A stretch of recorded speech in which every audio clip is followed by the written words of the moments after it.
Hello, in this video I want to show you how to install app that allows you to create or extract RAR and zip archives on Google Pixel tab. And to do this we'll need to open a Google Play Store. Now find app called RAR, it's RAR.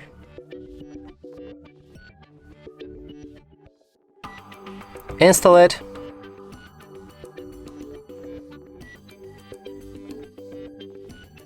When it's ready, click on the open, allow to access and manage all files,